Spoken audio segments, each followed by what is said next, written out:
Hey trader enthusiast. Today I want to show you how I do my daily business and how I analyze the market and what are my steps every day, every morning. Because out of the trading, I have to pay my rent, I have to pay my food, I have to pay everything. So I have to be very clear about which trades I take and what I'm going to buy or sell in the day. So let's jump into the markets and let's see what I'm doing every day. This video is presented by PEAKDEFI, the DeFi ecosystem to grow your wealth. Okay, so what we see here. First of all, what I'm doing is I'm going to Forex Factory. It doesn't matter if it's Forex Factory, investing.com, but I'm checking what kind of news coming out of the day. And I have a little filter here. I'm just checking for the red one. And if I see a red one, I don't trade. Like, I don't want to say I don't trade at the day, but at that moment, 1 hour before, I'm not going to trade. And in that case, I take off GBP. Normally, GBP is not that important for the cryptos. So, what I could say. On Tuesday, the 17th, for example, we have at 2:30 p.m., we have USD messages, retail sales coming out, and Fed Chair Powell speaks. It's later on the day, but people are going to wait for it. What he's saying. So in that case, I'm going out, I trade with low risk, and that's it. I don't do over trading like other days or do the same risk like other days. If we're going on the 18, we see CPE news coming out for GBP, not that relevant. On the 19, nothing, and go on. And the next week is nothing else. So not much, but this is what I do every morning. And then I go into the chart. And I can tell you now what I'm looking for. I'm looking that my chart, my M15 and H1 is on the same direction, and M15 is perfect wise on the upper side of my blue line, but still not crossed. So, and then I'm just doing nothing. I'm just clicking through. In that case, M15 and H1, it's not the same. So I'm going to the next one. Dent. Okay, Dent looks nice. Dent, we are above this one. We are in our red line. I take it. Okay, I could move it up, or I'm just writing it down normally, right? So Dent is on my watch line and looks actually it's pretty good. We have a high here. So we could try to sell below this market on the M5, a kind of risky one, or we just wait. Maybe he's formatting something new, or we change. That what I do. Also, very often I change to the M1. Then the first cross, if my green cloud is going to red cloud and below the blue line, then I'm trying to short it. So first one, super interesting. Going to the next one. I open the M5 again. We see here, not the same direction, out. Next one. Okay, looks interesting. We are short here. And, I mean, we have kind of up movement, but it's still short. We're still below the blue line. We are here in our cloud. Nice. And this one is interesting as well. So this could be an interesting one. Going to the next one, TRX, Tron is written down, XRP, we're doing the same again. I'm checking, okay, looks nearly similar to one order I want to trade, Phantom, we're coming to that later on.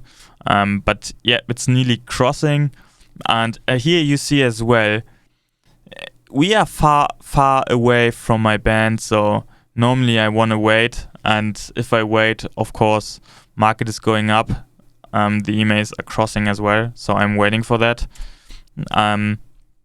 Okay, then we have this one. This is actually a really interesting one, because that's a dream setup for myself. We have here high, and here the lows. And now what I want to see is if we going like, let me write, I cannot do that. But if we going up like that, taking out the buyers and then going down very sharp, that would be the moment where I'm going to short the market. So VeChain, super nice setup. If we're going to see that, it's in a nice place and I like it. We have as well here some lows. So we are in a nice position as well. Let me open the H4 here. So still H4 as well. It's in a good place to shorting it. So yeah, VeChain looks pretty nice actually. So that's to that. And then we're going to the next one. Shiba. Is Shiba interesting? Kind of. Yeah. It's looking not bad. We are kind in that situation. So Shiba is coming to my line as well. Could be interesting.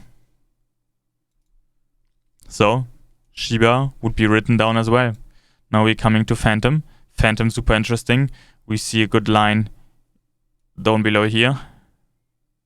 And this is as well where I'm trying to shorting it. When the market is coming down, we see the lines still didn't cross. So if we're getting there, then it's my time to shine, and I have to short the market there. And this is what I'm doing through all the markets, right? So I'm going down, checking every market, and if there's a nice spot here, one perfectly, okay, I have to move this one up. Looks super nice, actually. I don't want to miss that one. We have this nice highs and this lows below. Super nice. We're on the nice spot. You see that here. We're on the really nice spot. And this would be a moment when the market is coming down here. I would shorting it. So super simple, super easy. Not much magic is happening here. And of course, if we're going back to someone which doesn't make a nice chart formation, because for you right now it's like, oh, that looks super simple. Yeah, I mean, you just have to do the screening, because not every day you get a nice signal. And if I don't get a signal, I have to do this entry, where when I'm coming down below this level, that I get my error signal like here, but just in the time when I want to trade. So it has to be either a green background or a red background. And yeah, this is how I trade it if I don't find a nice chart formation. But yeah, now you know how I analyze the market. So it's super simple. In my shorts, I all times show the trades I traded. So you see the trades there as well. And as well down below you see my live account, and yeah, you see how much is changing every day in the videos. So yeah, happy trading. Don't risk so much, and yeah, stay safe. Bye.